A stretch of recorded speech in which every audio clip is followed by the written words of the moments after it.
Bonjour à tous. Donc suite de notre cours sur les fleurs du mal de Charles Baudelaire, donc nous allons commencer par deux photographies. Une que vous avez sous les yeux à l'instant, qui est un portrait donc de Victor Hugo. Donc on voit sur cette image qu'il incarne une sorte de sagesse, hein. C'est le vieillard, le poète vieillard qui a atteint une sorte de sérénité. Si vous comparez cette image au portrait de Baudelaire, effectivement on voit ici un visage beaucoup plus tourmenté, avec un regard transperçant qui semble incarner une sorte de lucidité assez terrible. Voilà, donc ça c'était pour les images. On va passer maintenant à l'essentiel du cours. Et pour commencer, on va s'intéresser donc à la fois au titre de l'œuvre, Les Fleurs du Mal, et au titre du parcours, De la boue à l'or. Alors, on va commencer en fait par le titre du parcours. En fait, on peut constater qu'il s'agit d'une antithèse, hein, c'est-à-dire donc deux expressions qui s'opposent, la boue d'un côté et l'or. Alors vous pouvez parler aussi d'oxymore, hein, dans ce cas-là, antithèse ou oxymore, les deux sont acceptés. Et en fait, si vous regardez le titre des Fleurs du Mal, on retrouve la même figure de style, les fleurs qui s'opposent au mal. D'accord? Donc, deux antithèses, que ce soit dans le parcours ou dans le titre de l'œuvre. Alors, pourquoi le titre de la boue alors? Eh bien parce que ce sont deux citations que l'on trouve dans les Fleurs du Mal. Donc première citation que voici, j'ai pétri de la boue et j'en ai fait de l'or. Autre citation dans un autre fragment où il dit tu m'as donné ta boue et j'en ai fait de l'or. Alors comment interpréter ces deux phrases? Alors pour bien les comprendre, il faut d'abord passer par un petit éclaircissement autour de l'alchimie. Qu'est-ce que c'est que l'alchimie? Eh bien l'alchimie, en fait, c'est l'ancêtre de la chimie. C'était une sorte de discipline à cheval entre la science et la magie. Et l'alchimie, au Moyen-Âge, prétendait transformer les métaux. Et notamment prétendait pouvoir transformer le plomb en or. Voilà ce qu'a été l'alchimie pendant des siècles. Ce qui implique ici, en fait, que le poète prétend pouvoir faire comme l'alchimiste, c'est-à-dire que le poète serait capable de transformer la boue en or. Voilà, donc la poésie, en fait, serait ici une sorte d'alchimie.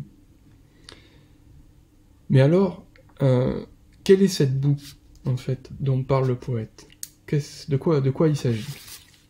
Alors, justement, tout le problème est d'interpréter cette notion de boue.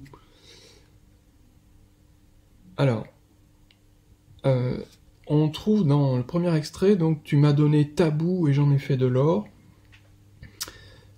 Ici, en fait, Baudelaire parle de Paris, en fait. Hein, ce tu, ici, c'est au fond une personnification de Paris.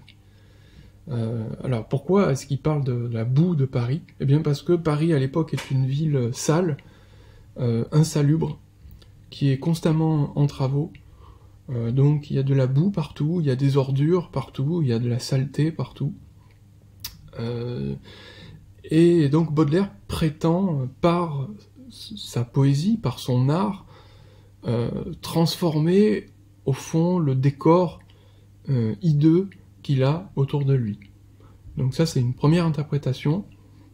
La deuxième, qui est plus fondamentale, c'est que en fait cette boue, il faut la comprendre au sens métaphorique du terme. Quand il dit « j'ai pétri de la boue et j'en ai fait de l'or », cette boue en fait c'est une boue intérieure Et cette boue intérieure, il faut la comprendre comme une sorte de tristesse, de dégoût de la vie, de désespoir et en fait de mélancolie. Il faut savoir que le mot mélancolie, c'est au fond la traduction d'un mot latin qui signifie la bile noire. Et la bile noire, en fait, c'est un des 4 fluides du corps, et quand cette bile noire est en excès dans le corps, eh bien, on devient mélancolique, c'est-à-dire on atteint un degré de tristesse et de dégoût de la vie qui atteint un sommet. Donc la mélancolie peut être considérée comme une sorte de maladie, aujourd'hui on dirait de dépression en quelque sorte, dont il est difficile de sortir. Et que nous propose le poète, justement? Eh bien, il nous propose de transformer cette boue intérieure, cette mélancolie, cette tristesse, ce dégoût. Il nous propose de la transformer en quoi? En de l'or. Et ici, en fait, l'or, c'est quoi? Eh bien, c'est de la poésie. Donc, si on regarde maintenant le titre de l'œuvre, Les fleurs du mal, eh bien, on va retrouver cette même opposition. Le poète prétend tirer des fleurs du mal. Le mal, ici, qu'est-ce que c'est? Eh bien, c'est à la fois la maladie dont on parlait à l'instant, hein, cette mélancolie, c'est aussi la laideur qui est en l'homme, la laideur au sens premier du terme aussi, c'est le mal qui est en nous. Hein, Baudelaire est un homme lucide, il sait que l'homme n'est pas un ange, et il porte un regard moral sur la nature humaine. Donc, les fleurs du mal, c'est au fond la tentative d'arriver à écrire des fleurs, c'est-à-dire en fait des poèmes, à partir même des choses les plus laides, même à partir du mal. Donc la poésie de Baudelaire, c'est une poésie qui prétend écrire à partir de tout. Ce n'est plus une poésie romantique qui va écrire de beaux poèmes sur de beaux paysages, hein, ou sur de jolies fleurs. C'est une poésie qui va prétendre pouvoir se confronter au mal. Et en fait, si on regarde la table des matières des fleurs du mal, on s'en rend compte très vite. Je vous donne par exemple une liste d'un certain nombre de poèmes qui expriment justement à la fois la maladie, la mélancolie, la vieillesse, la laideur, la mort, et au fond le négatif en général. Alors voici une liste, elle n'est pas exhaustive bien sûr, mais on sent déjà au fond toute cette dimension négative. Alors on a par exemple un poème qui s'appelle Les Petites Vieilles, on a un autre poème qui s'appelle Les 7 Vieillards, on a un poème qui s'appelle Une Charogne, un autre qui s'appelle Les Aveugles, un autre qui s'appelle Spleen. Entre parenthèses, le mot spleen, c'est un mot anglais qui désigne la mélancolie. Un autre dont le titre est Danse macabre, un autre qui s'appelle La Muse malade, Le vin assassin, Le vampire, Fontaine de sang, Les ténèbres, Le gouffre, Sépulture, Le goût du néant, Horreur sympathique.